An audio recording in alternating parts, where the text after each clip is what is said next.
Բարև ձեզ, եւ այսպես 88 տարեկան հասակում Վատիկանի իր նստավայրում մահացավ Հռոմի Ֆրանցիսկոս Պապը։ Հիշեցնեմ, նա Հռոմի Պապ էր ընտրվել 2013 թվականին։ Նախորդին Սուրբ Հարության տոնի իր ուղերձի ժամանակ հիշել էր աշխարհի տաք կետերը, խաղաղության կոչ էր արել Հայաստանին եւ Ադրբեջանին եւ աղոթել էր խաղաղության համաձայնագրի շուտ ստորագրման համար։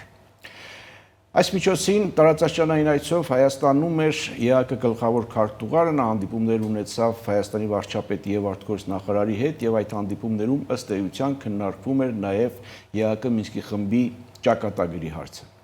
Սա ազատ զրույցն է Free News-ի եթերում, ես հիմա զրուցելու եմ քաղաքագետ Էդվարդ Անտոնյանի հետ, բարև ձեզ։ Բարև ձեզ։ Հռոմի Պապի եւ ընդհանրապես Վատիկանի աշխարհքաղաքական եւ կրոնական համատեքստերում նշանակության մասին ենք ուզում սկսենք մեր զրույցը։ Ի վերջո ակնհայտ է, որ Վատիկանը, Հռոմի Պապը դիտարկվում են ոչ միայն կրոնական, այլև աշխարհքաղաքական համատեքստերում, ինչպիսին է նրանց ազդեցությունը, դերակատարությունը, կարևորությունը աշխարհքաղաքական հարցերում։ Հաշվի առնելով այն հանգամանքը, որ վերջերս նաեւ Վատիկանում ադրբեջանցիները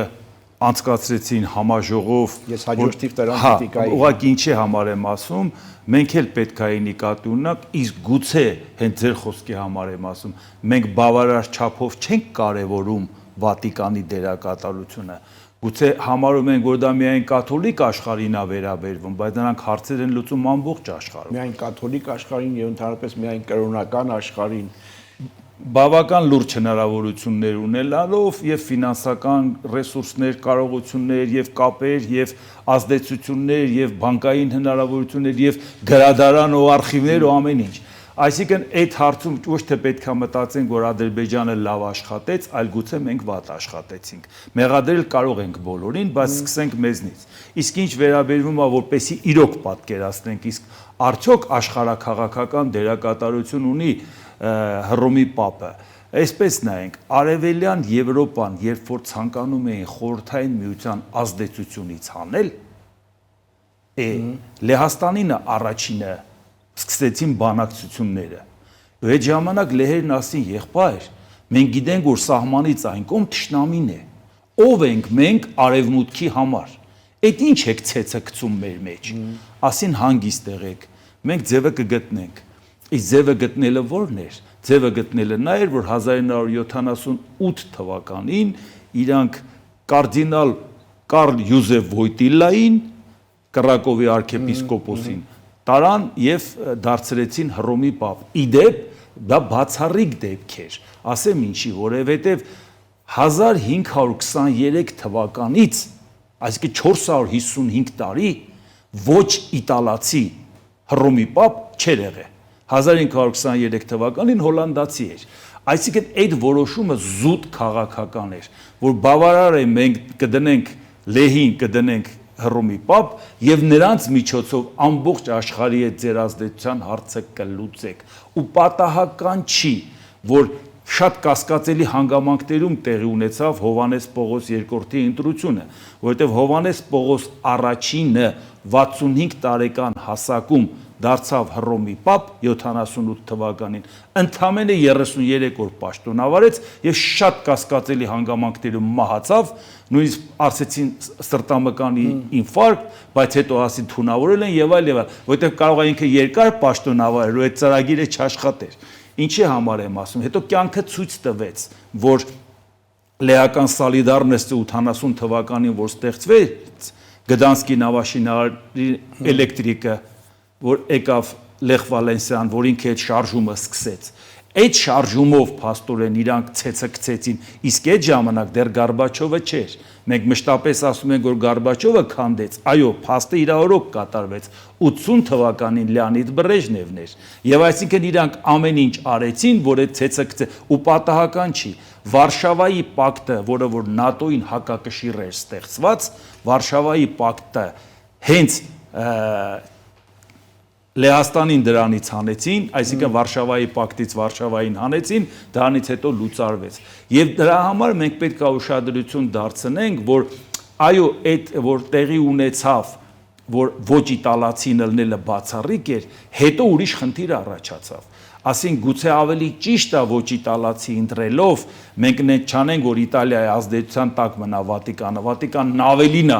քան ասենք Իտալիայի ազդեցությունը, եւ պատահական չի, որ Հովհաննես Պողոս II-ից հետո ընտրվեց Բենեդիկտոս 16-րդը գերմանացի։ Իդեպ էդ էլ դրան մեջ էլ հատկանշական բան կար, որովհետեւ կենթանության օրոք հրաժարական տալը, այլ ոչ թե պաշտոնը լքել մեռնելով, դա եղել է երրորդ դեպքը, բայց եւ ավելի ճիշտ կարող ենք ասել իսկապես բացառիկ էր, որովհետեւ նման առաջի երկրորդը եղել է 6 դար եւ 7 դար առաջ, որ մարդը ուղղակի հրաժարվեց, ասեց այլ այն դեպքում, երբ որ դրանից հետո 9 տարի էլ ապրեց։ Հետո եկավ արդեն արգենտինացի։ Այո, հիմա շատ կարևոր է ինչ քաղաքականություն են նաեւ որոշելու։ Վերադառնալու են նորից իտալացու, թե մտածելու են այլ տարբերական են, որ որևէ ձևով հանկարծ Վատիկանի ազդեցությունը Իտալիային չստորադասվի, հանկարծ որևէ մեկի մտորտաչան։ Դրա համար մենք իրոք պետք է մտածենք, որ լուրջ այո, գուցե եւ Վատիկանը որպես պետություն իր չափերով երևի ամենափոքր դեսպանատունն է մեզ համար, որ ունենանք, բայց իր կշռով շատ ավելի ազդեցիկ է, քան անգամ Միացյալ Նահանգների, Չինաստանի ու Ֆրանսիայի։ Այսինքն պետք է լրջորեն աշխատել, ոչ թե ասերեցի քիփլիկ պետություն, ապա մենք ստե ինչ ենք անելու, բա ինչն ենք առնելու, ինչն ենք ծախելու, մեր դեսպանները մտածեն, թե ում դիմավորեն, ում ճանապարհեն։ Այսինքն շատ լուրջ անելիք կա, այլ ոչ թե փնթփնթալ, որ ուրիշները այդ առիթը օգտագործեն։ Հետարքիր է հիմա ինչ սկզբունքով է տեղի ունենալու ընտրությունը, ով է ընտրվելու եւ ինչի մասին է լինելու սպիտակ ծուխը, որ դուրս է գալու, հա, ընտրությունը։ Եվ կներեք մի բան էլ ասեմ, հետո կյանքը ցույց տվեց, որ Լեխ Վալենսյան, որը դարձավ Լեհաստանի նախագահ 1990-95 թվականին, հետո պարզվեցին, որ ինքը հատուկ ծառայությունների գործակալ էր։ Այսինքն պատահական տենց շարժում չէր։ Այսինքն հատուկ ծառայությունները այս խնդիրները առաջացրեցին եւ լուծեցին։ Իսկ մենք միամտաբար նայում ենք, ասում ենք, սա մեր շահերը չի պաշտպանում, նա մեր շահերը չի պաշտպանում, այս բոլորը ծախված են, մեր մասին մտածող չկա։ Իսկ մենք ինչ ենք անում լինելով փոքր երկիր, որպեսզի կարողանանք ճկուն ձևով այնպես անենք, հավասարը հավասարի հետ հարաբերել։ Դուք նշեցիք Ադրբեջանը լավ է աշխատել, բայց այստեղ ոչ միայն Ադրբեջանի լավ աշխատելու, այլև հենց Վատիկանի խնդիրն էլ չկա, կարծում եք, թեև ասում են մարդու մահանալուց հետո կամ լավ կամ ոչինչ, այդուամենայնիվ Պապը աղոթեց խաղաղության համար, կոչ արեց խաղաղության, աղոթեց ստորագրման համար խաղաղության համաձայնագրի, բայց կարծես թե չնկատեց ձեր հիշատակած այդ շակերտների մեջ գիտաժողովը, որի ժամանակ ըստ էության խեղաթյուրվում էր Արցախում հայկական քրիստոնեական ժառանգության պատմությունը։ Այո, համաձայն եմ ձեզ հետ, եւ դա է, որ ասում եք հանգուցալի մասին կամ լավ կամ ոչինչ, ոսկեղենիկ հայերենով ասած, de mortuis aut bene aut nihil, հանգուցալի մասին կամ լավ կամ ոչինչ, բայց դա ունի շարունակություն, չգիտես ինչի հայերը մի մասն են ասում, nisi verum, այսինքն բացի ճշմարտությունից։ Այնպես մենք կարող ենք նաեւ ասել, հատկապես այն գործիչը համաշխարհային նշանակության գործիչի, եթե արածը չգնահատես լավ կամ վատ, նշանակում է ոնց որ չհարգես նրա ժառանգությունը։ Այո, մեզ համար ցավալի է, որ Վատիկանը կարող էր նման անունը անգամ ամոթ կլինի գիտաժողով նշես, որովհետև դա հակագիտական ամեն ինչ էր։ Եվ շատ գիտնականներ ոչ հրավիրված էին, ոչ էլ ցանկություն ունեին մասնակցելու, բայց զուտ միայն այդ տեղը ընտրելն ու մասնակցելը արդեն մեզ համար խնդիր է, որովհետև մենք պետք է կարողանանք մանավանդ մենք ունենք այդ ժառանգությունը, ունենք այդ պատմությունը, ունենք հետները այդ աշխատանքը եւ որի պարագայում իրանք պետք է իսկապ դե մի թող նոր Հռոմի Պապը կլինի, փորձեն այն ինչ որ չհաջողվեց։ Ի վերջո այդ համաժողովից առաջ էլ Նիկոլ Փաշինյանն էր հանդիպել Ֆրանցիսկոսի հետ, դե հիմա ինչ են խոսել, ինչ չեն խոսել, համենայն դեպս եթե մենք չենք կարողանում մի լեզվով խոսել, անպայման ես նկատի չունեմ կոնկրետ լեզուն, այլ եթե չենք կարողանում, մենք խնդիր ունենք մտածելու, որովհետև այդ ազդեցությունը չի կարելի թերագնահատել։ Հիմա մեզ մնում է հուսալ, որ Արամ առաջինի վստահությունը այն մասին, թե Վատիկանը այդ մոտեցումների կրողը չէ, համախոհը չէ, պարզապես այնտեղ անցկացվել, դա ոչ թե Ֆրանցիսկոս Պապի դեմքը փրկելու համար էր, այլ իրականություն էր։ Այսպես նայենք, այն որ Վատիկանը հրաշալի գիտի հայոց պատմությունը, երևի մեզանից լավ գիտի, որտեղ իր արխիվներում ավելի շատ բան կա մեր մասին, քան մենք գիտենք։ Բայց խնդիրը ուրիշ է։ հո Վատիկանը դա որևէ միջոցառման համար դահլիճ չի, ասենք, մի վարձակալեցին, դահլիճը վերցրեցին, անցկացրեցին։ Զուտ են փաստը, որը տեղը անցնում, արդեն մեծ համար խնդիր է։ Այսինքն մենք այդտեղ ուրեմն պետք է մտածենք, որ շատ ավելի մեծ ակտիվ ու ագրեսիվ անելիք ունենք։ Ինչևէ Հռոմի Պապը կոչ արեց խաղաղության, աղոթեց հայ-ադրբեջանական խաղաղության համաձայնագրի շուրջ ստորագրման համար եւ լքեց այս կյանքը։ Հիմա տեսնենք մենք ինչ ունենք հայ-ադրբեջանական գործընթացում, երկու նախապայմանների մասին նորություններ կարծես թե կան, մեկը չի կարելի ասել նորություն, Բաքվից նորից Բայրամովը հայտարարել է, որ իրենք սպասում են Հայաստանի Հանրապետության սահմանադրության փոփոխությանը, որպեսզի անկախության հռչակագրի հղումը չլինի, եւ մյուսը, որ ԵԱՀԿ Մինսկի գլխավոր քարտուղարն էր տարածաշրջանային այցով մեր տարածաշրջանում Երևանում հանդիպումներ ունեցավ սահմանադրության մասով։ Բաքուն սպասում է, նախապայման է տնում, Հայաստանը ասում է, որ վարչապետի կարծիքով այդ անկախության հռչակագրին հղումը նոր սահմանադրության մեջ պետք է չլինի, այսինքն սկզբունքորեն կարծես թե համաձայնեցումը եւ խնդիրը միայն ժամանակի մեջ է եւ մեկ էլ ժողովրդի ընտրության, որովհետեւ վարչապետացումը իմ կարծիքով այդ ժողովուրդն է ընտրելու։ Խնդիրը նաեւ շատ է ասվել, որ մենք սահմանադրությունը ցանկանում ենք փոխել ավելի շուտ, դա որևէ կապ չունի Ադրբեջանի պահանջի հետ եւ դա մեր ներքին օրակարգով ենք որոշել, դա այդքան էլ այդպես չի, որովհետեւ այն ժամանակ, երբ որ իրանք ցանկանում էին փոխել, այլ դրդապատճառներ էին։ Այսօր երբ որ ցանկանում են փոխել այլ, որովհետեւ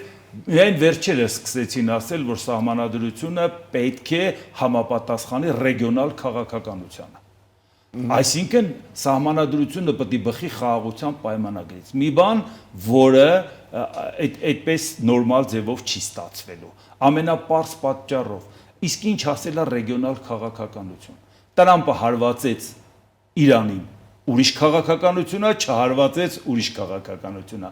Թուրքիային թույլ տվեցին ընդլայնվել թուրքական պետությունները անցնելով Ադրբեջանով մինչև Ույգուրներ, Չինաստան ուրիշ քաղաքականությունա, զսպեցին ուրիշ քաղաքականությունա։ Ռուսաստանին զսպեցին ուրիշ քաղաքականությունա, պայմանավորվեցին Ուկրաինայի հետ կապված ասցին, այս ռեգիոնն էլ քեզ տալիս ենք ազդեցության գոտի ավանդաբար քոնն ա եղել ուրիշ քաղաքականությունը։ Մենք ռեգիոնալ քաղաքականություն ոնց ենք վարում բոլոր անհայտներով։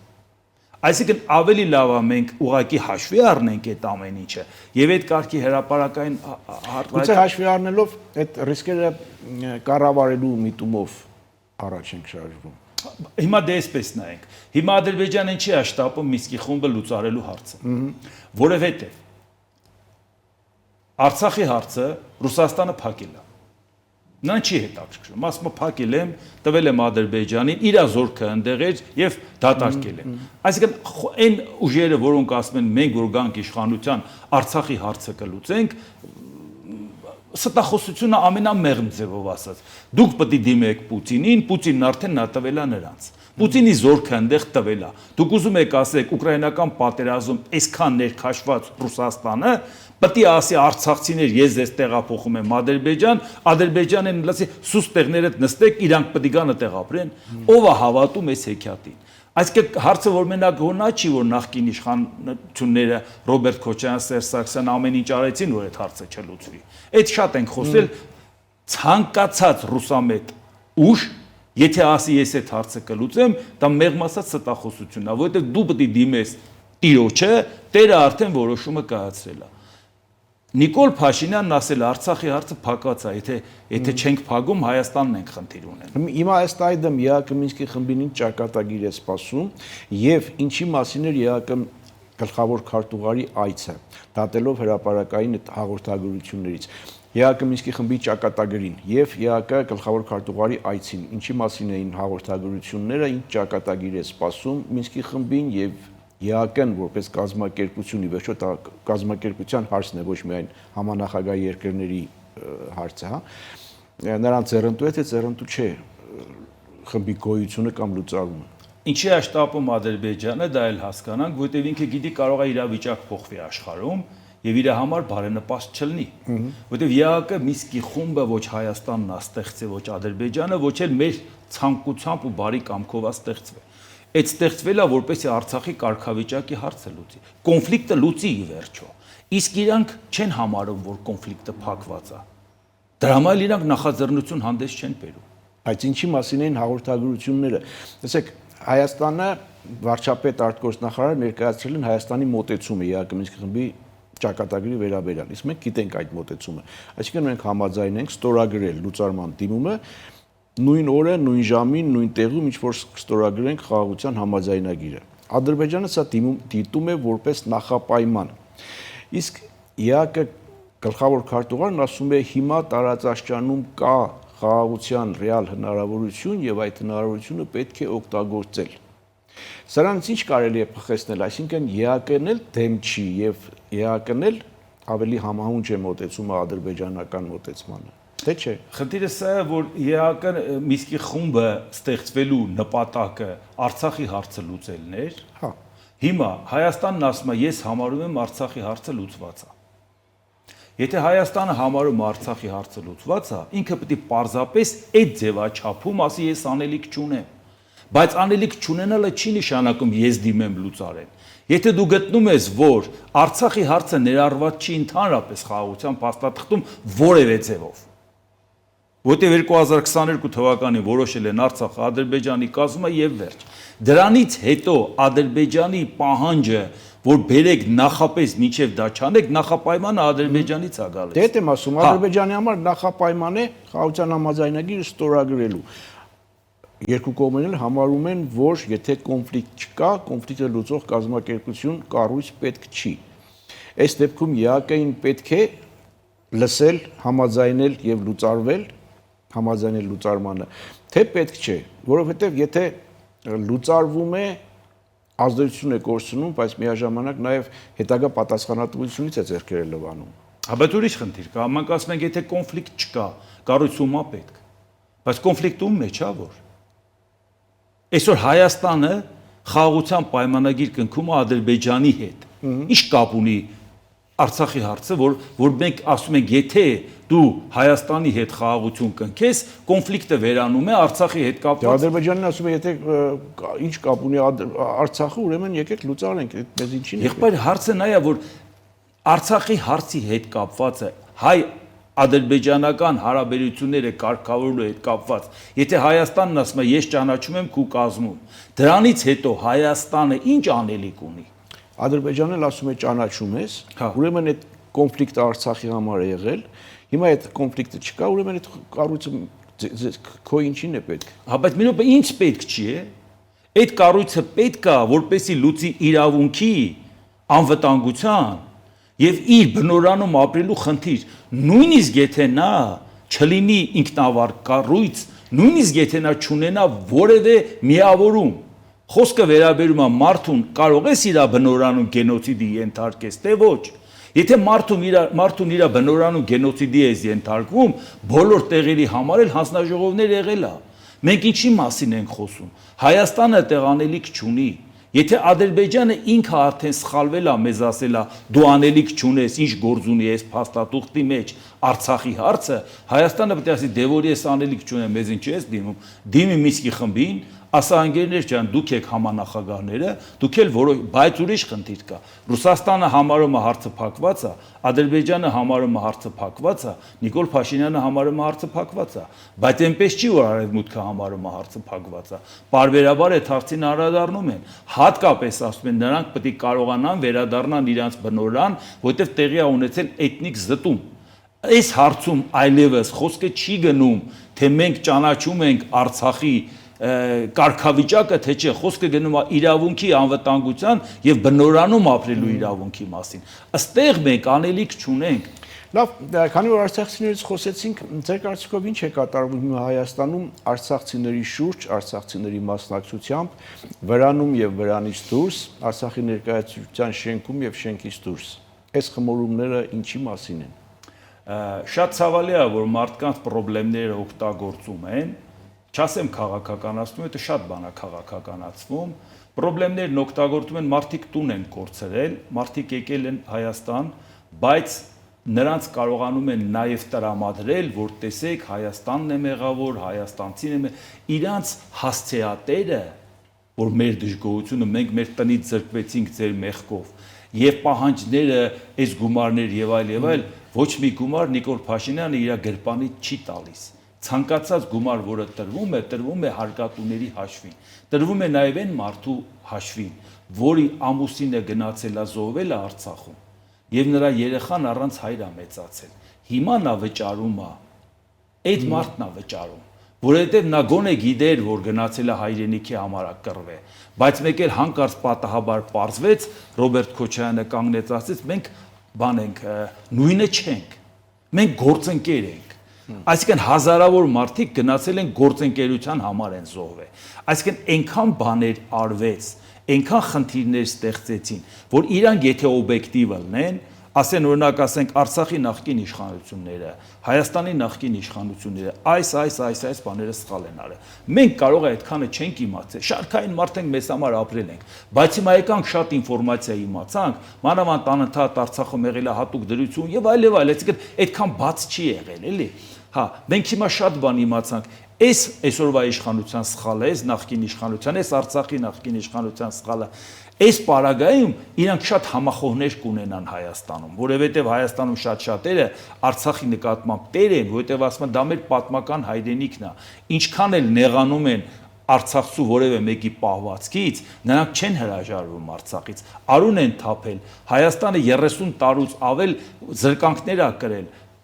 տրանսպորտային կոմունիկացիաները շրջանցել է Հայաստանը, այդքան միջոց են տվել, այսինքն դուք ուզում եք մի ժամվա ընթացքում կանգնեն ասեն, քանի որ իրանց վատ են պահում, մեզ չի հետարկում, այդպես չի, բայց իրանք համախոհ չեն ունենում, որտեղ իրանք Հայաստանին եւ հայաստանցուն են մեղադրում եւ արդարացնում, օրինակ ասենք, դուք երբևիցե կարող է ոչ հրապարակային ասեն, թող մենք Քոչյանից էլ ենք դժգոհ Սերժ Սարգսյանից էլ, բայց հրապարակային իրանց գործունեության մեջ իրանք դա չեն անում։ Այն դեպքում եւ հանգամանորեն ես բարբերաբար ներկայացնում եմ, որ հարգելիներս այսպես են արել, որ նաև թշնամանք են ստեղծել հայաստանցի, ղարաբաղցի հատուկ նպատակային, անգամ օրինակներ են բերել, որ ասել եմ, եթե Ռոբերտ Քոչարյան 2007 թվականի նոյեմբերի 29-ին Մադրիդում փաստաթուղթ է ստորագրել, մինչև այդ ասում էր, գիտեք ինչ, սեղանին փաստաթուղթ եղել է, բայց չի ստորագրվել, քննարկվել է, բոլորն է կարող էին բերել, մի բան հաստատ է Մադրիդում ստորագրված։ Ասում եմ 2007 թվականի նոյեմբերի 29-ին Ռոբերտ Քոչարյանը փաստաթուղթ է ստորագրում եւ ասում է Լեռնային Ղարաբաղի բնակչություն ասելով հասկանում ենք Լղիմի բնակչությունը, այսինքն Շահումյան Գետաշեն, որ միացված է Լեռնային Ղարաբաղի Հանրապետություն, իր ստեղծածից ինքը հրաժարվում է, լա դա էլ դնենք մի կողմ, պլեբիսցիտ պետք է անցնի, պլեբիսցիտ, բայց պետք է հարաբերակցությունը պաշտպանվի Ադրբեջանի բնակչության եւ հայ բնակչության, ինչ որ եղել է 88 թվականին։ Հիմա ցանկացած մարդ կարող է բացի, նայի, բան որոնում տա եւ գտնի։ Արցախում ապրել է 40,000 ադրբեջանցի, մի քիչ այս կողմ, մի քիչ այն կողմ։ Հիմա եթե պայմանականորեն նայենք հաջորդ շաբաթ 40,000-ը գալիս է քվեարկումը։ Այսինքն ի՞նչ է նշանակում։ Չէր կարող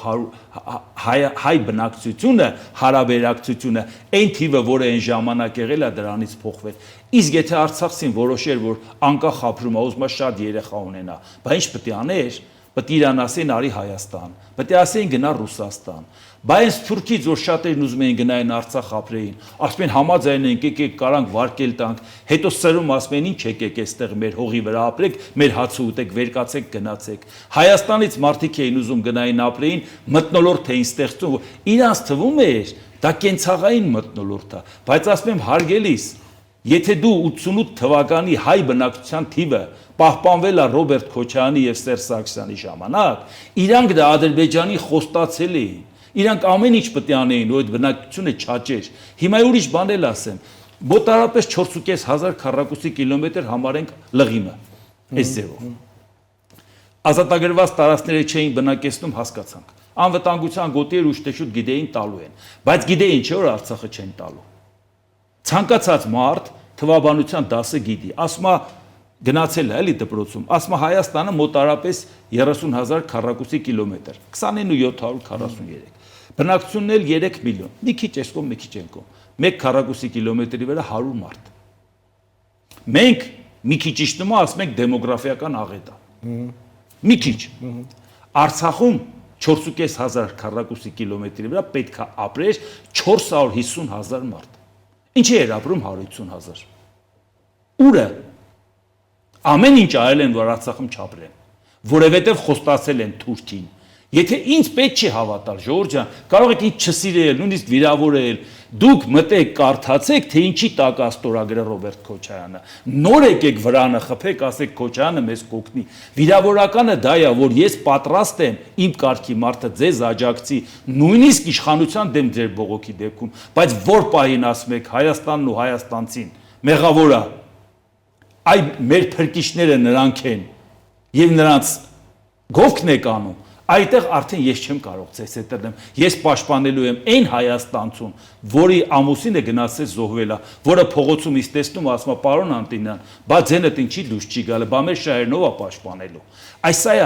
եթե իրանք օբյեկտիվ ուզենան, իրանք պետք է իմանան ովքեր են պաշտպանելու իրանք շահերը։ Այ երբ որ իրանք այս ամեն ինչը դրեն հերթով նայեն, լայ նույնիսկ չեմ ասում եմ մեղրի հանձնել, փոխանակել եւ այլ եւ այլ։ Ես ասում եմ կոնկրետ փաստաթուղթ, որը ստորագրված է, իսկ որպեսի Արցախի բնակիչ չաճի, ինչ էին անելու։ Շատ երեխա ունեցողին դեղ էին տալու, որ երեխա չունենար։ Ինչ էին անելու, որ հայ բնակիչը չաճեր։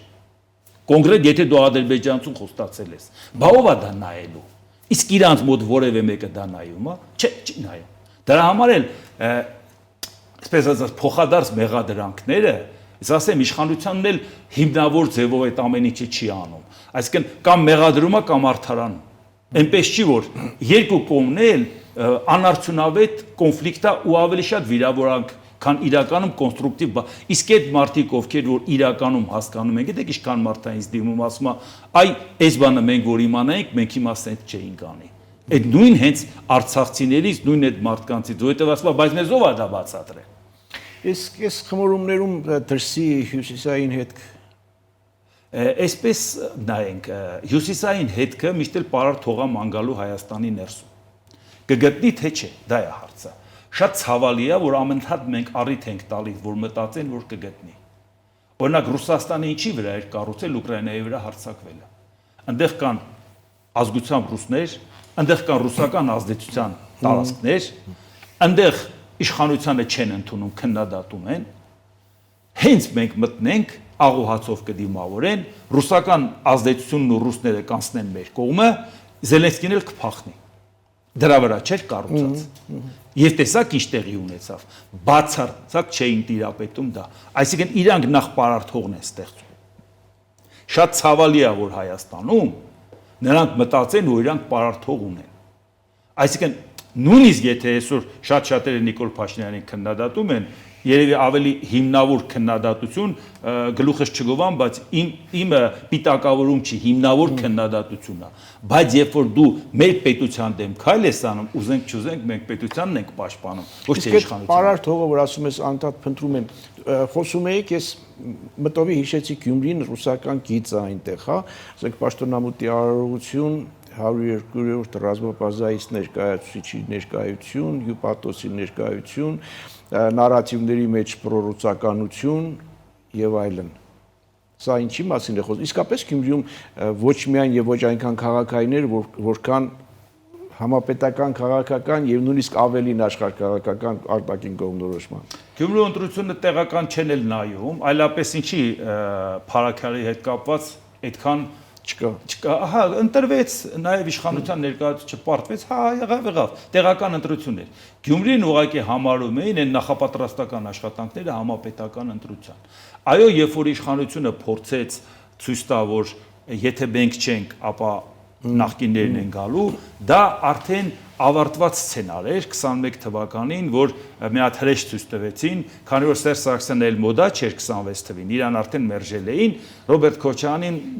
աճացրեցին նորմալ, բանտ նստեցրեցին, հանեցին, մի քիչ տես հալածալի կարգավիճակ տվին, առողջականը լավ չի եւ այլ եւ այլ։ Այսինքն ի վերջո բերեցին ինքն էլ ասեց, դե որ չեք թողում հանգիստ տեղս նստեմ, ուրեմն գամ մտնեմ քաղաքականություն։ Այսինքն ինքը չէր ուզում մտներ։ Քանի որ ին վրա ճնշում եք, ես դա անում։ Նույն բանն արեցին Գյումրիում։ Նույն էլ ասեն Գյումրիի քաղաքապետն ասեց, որ ինքը ընդհանրապես մտադրություն չուներ, իրան բզբզեցին, որ անեն։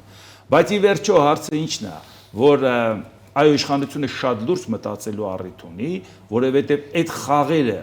նախկինների հետ, որ մշտապես իրանց մոդայիկ պահեն, իսկ աշխարհաքաղաքական իրավիճակում նայենք այսպես միշտ չի որ ընտրությունները համապետական պայմանավորված ալում դրսի ազդեցությամբ որպես կանոն պետք է ազդեցությունը չունեն ասել։ Այսինքն դու անում ես քո ընտրությունը, ինչ կապ ունի ով ինչա։ Բայց այս շրջանում ուկրաինական պատերազմի բոլոր երկրներում ընտրությունները գնում է արտաքին կողմնորոշման վրա։ Նույնիսկ այդպիսի խոշոր պետություններ, Մեծ Բրիտանիա, Գերմանիա, Ֆրանսիայի ստորին պալատ, Ամերիկա, բոլոր տեղերը ընտրությունները, Վրաստան, բոլոր տեղերի ընտրությունները գնում է այս կողմից թե այն կողմից։ Դա այսինքն մենք դրանից չենք կարող խուսափել։ 2026-ին Հայաստանում էլ է տա լինելու։ Դրանից մենք չենք խուսափի, քանի ուկրաինական պատերազմն ավարտված չի, եւ քանի ավարտվածի կամ չավարտվածի պարագայում նոր աշխարհակարգի հիմքերը դրված չեն։ Այդ պարագայում միշտ էլ պետք է լինի որ կողմից ում կողմից ես դու, այս կողմից ես թե այն կողմից ես։ Եվ այս պարագայում հաշվի առնելով այն անկանխատեսելի վիճակը, որը որ նաև թելադրվում է Միացյալ Նահանգների կողմից, այսօր ճնշենք Ռուսաստանին, հետո լավ լնենք, հետո էս անենք, հետո ուժի դիրքերից խոսենք, եթե Ռուսաստանը տարածք ավերցրե, ուրեմն դա Իրանն է, բերեք այս դիրքով օրինականացնենք օկուպացիան։ Սրանք խնդիրներ են, որը մեր շահերից չի բխում։ Մենք միշտ ինչ ենք ասել ենք մի հատ օկուպանտ ընդեղ, մի հատ ստեղ, մտել է մեր տարածք։ Մեկ էլ ասում ով որ գրավել է, դա ինքը ունի մրցակցային առավելություն բանակցության սեղանին։ Բայց այդ դեպքում մենք ինչ ենք խոսում Ադրբեջանին, բա մենք ում կողմից ենք։ Եվ դրա համար այս պարագայում արտաքին գործոնը կարևորվելու է նաև մեր մոտ։ Այդ իսկ պատճառով իշխանությունը մտածելով, որ միշտ էլ կկարողանա խաղեր տա նախկինների հետ, կարող է այդ խաղերը չստացվի։ Դե որ դուք ասում եք առաջ ժողովրդավարություններ, չէ՞, այսպես շատ շեշտադրվում, ասում ենք Միացյալ Նահանգների ժողովրդավարություն եւ ընդհանրապես պայքարը ժողովրդավարությունների եւ բռնապետությունների մեջ է, էլի ցեզ եմ չտում, որ ասում եք ժողովրդավարական Ամերիկան պաշտպանում է, հետո ասենք, որ տեսեք մի հատ ժողովրդավարություն հարգելի Ամերիկա, այստեղ էլ մի հատ բռնապետ ունենք, այո, եկեք տեսեք։ Բայց հիմա ժողովրդավարությունը պարզ ասենք, հա, եւ անկեղծ լինենք, Միացյալ Նահանգների նոր նախագահի համար առանձնապես այդ նույն կարևորություն չունի ինչ որ նախորդ վարչակազմի համար։ Հիմա ուրիշներս տվել են կրոնական, հա, քրիստոնեության վրա։ Չգիտեմ, որ քրիստոնեությանը մեզ տեղ է տալիս Միացյալ Նահանգների նախագահ, մեր զորույցը սկսեցինք Հռոմի պապից աղոթեց ու գնաց, Գյումրիում քաղաքապետն ու թեմի առաջնորդն են աղոթում։ Չգիտեմ, եթե մի քիչ հետ գնանք կհիշենք, որ Ռաֆ Հովհաննիսյանն էր աղոթում, աղոթքը կարծես քաղաքական կատեգորիա է դառնում։ Փորձում են քաղաքական կատեգորիա դարձնեն, որով արդարացնեն, որ տեսեք մենք ինչ սուրբ գործով ենք առաջ գնում, բայց Դոնալդ Տրամպը երբ որ առաջի այցը ցանկանում է կատարել Սաուդյան Արաբիա եւ ասում է եթե իմ երկրում ներդրում անի, առաջինը կգամ, ես չեմ հիշում, որ Սաուդյան Արաբիայի թագավորը քրիստոնեական արժեքներ գրող է, կամ էլ թե չէ երբ որ ինքը ասում է, որ Էրդողանը իր ընկերն է եւ իր այդ որևէ խնդիր չի ունեցել ու չունի, եւ մեկ էլ գլուխը գովեց Էրդողանի, որը մի քանի օրվա ընթացքում Սիրիան գրավեց, որը որ 2000 տարի ոչ մեկը չէր կարողան, ոնց որ Էրդողանն էլ քրիստոնյա չի։ Էնպես որ եթե բիզնես լոգիկայով կառուցում ես, մի օր կարող է ասես ես շահերդ համընկնեց, ասես քրիստոնեական արժեքներն են պաշտպանում, շահերդ համընկավ, մեկ էլ կարող է Սաուդյան Արաբիայի գովքա անել։ Էնպես որ ավելի լավ է դա չգերագնահատենք, մենք աշխարհիկ պետություն ենք, մտածենք, որ մեր հարցերը ոնց ենք լուծելու աշխարհիկ օրակարգով։ Շնորհակալ եմ զրույցի համար։ Ես եմ շնորհակալ։ Հետևենք իրադարձությունների զարգացումներին, սա Ազատ զրույցներ Free News-ի եթերում, ես զրուցում եի քաղաքագետ Էդվարդ Անտինյանի հետ, կհանդիպենք։